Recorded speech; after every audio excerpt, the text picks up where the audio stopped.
देश में सेहत और बीमारियों को लेकर लोगों की जागरूकता पहले से कहीं ज़्यादा बढ़ी है, लेकिन जब बात ह्यूमन पैपिलोमा वायरस वैक्सीन की आती है, तो अब भी एक अजीब सा संकोच देखने को मिलता है। ये झिझक सिर्फ गांव तक सीमित नहीं है, बल्कि बड़े शहरों में पढ़े लिखे लोगों के बीच भी मौजूद है। सवाल उठता है कि आखिर ऐसी कौन सी वजह हैं जिनकी वजह से एक प्रभावी और सुरक्षित वैक्सीन होने के बावजूद लोग इससे दूरी बना रहे हैं।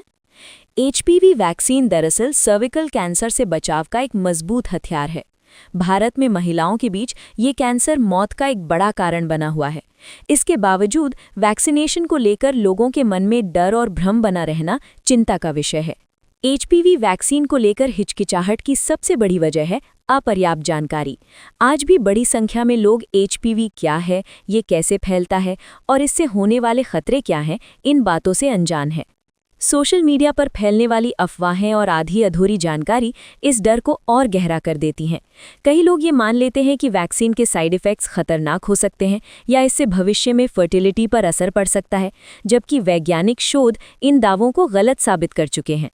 एचपीवी एक सेक्सुअली ट्रांसमिटेड इन्फेक्शन है, इसलिए जब किशोरों को ये वैक्सीन देने की बात आती है तो माता-पिता अक्सर असहज हो जाते हैं। भारत में अब भी सेक्स और उससे जुड़ी स्वास्थ्य संबंधी बातों पर खुलकर चर्चा नहीं होती। यही कारण है कि लोग इस विषय पर जानकारी लेने के बजाय इससे दूरी बना लेते हैं। नतीजा ये होता है कि सही समय पर वैक्सीनेशन नहीं हो पाता। एक और बड़ी समस्या ये है कि लोगों का ये मान लेना कि उन्हें इस बीमारी का जोखिम नहीं है। कई लोग सोचते हैं कि एचपीवी सिर्फ कुछ विशेष समूहों को प्रभावित करता है, जबकि सच्चाई ये है कि ये वायरस किसी भी व्यक्ति को संक्रमित कर सकता है।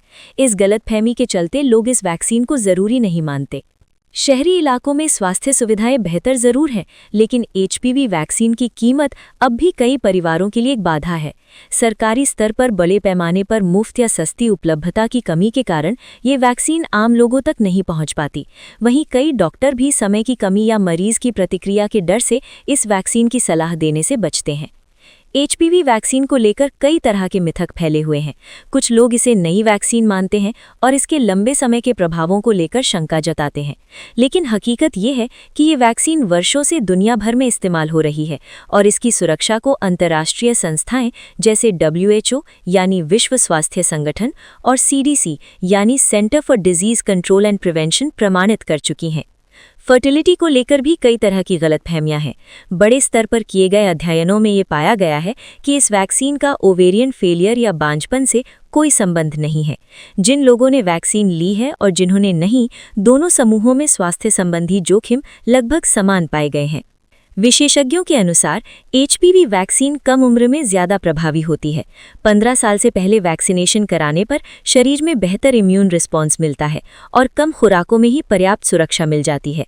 यही कारण है कि 11-12 साल के बच्चों के लिए ये वैक्सीन खास तौर पर सुझाई जाती है। एक आम धारणा ये भी है कि एचपीवी वैक्सीन सिर्फ महिलाओं के लिए है, जबकि ये पूरी तरह गलत है। एचपीवी संक्रमण पुरुषों में भी एनल, पेनाइल और गले के कैंसर का कारण बन सकता है।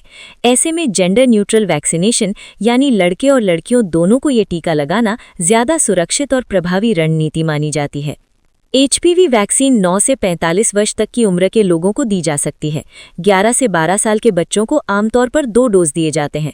26 साल तक के युवा जिन्होंने अब तक वैक्सीन नहीं लगवाई है, वो कैचअप वैक्सीनेशन करवा सकते हैं। वहीं 27 से 45 वर्ष के वयस्कों को डॉक्टर की सलाह के आधार पर ये तय करना चाहिए कि उन्हें ये वैक्सीन लेनी चाहिए या नहीं। एचपीवी वैक्सीन को लेकर मौजूद हिचकिचाहट का मुख्य कारण डर नहीं, बल्कि जानकारी की कमी और सामाजिक संकोच है। ज़रूरत इस बात की है कि इस विषय पर खुलकर बातचीत हो, सही जानकारी लोगों तक पहुंचे और मिथकों को वैज्ञानिक तथ्यों के आधार पर दूर किया जाए। अगर ऐसा हुआ तो ये वैक्सीन लाखों जिंदगियां बचाने में बड़ी भूमिका निभा सकती है।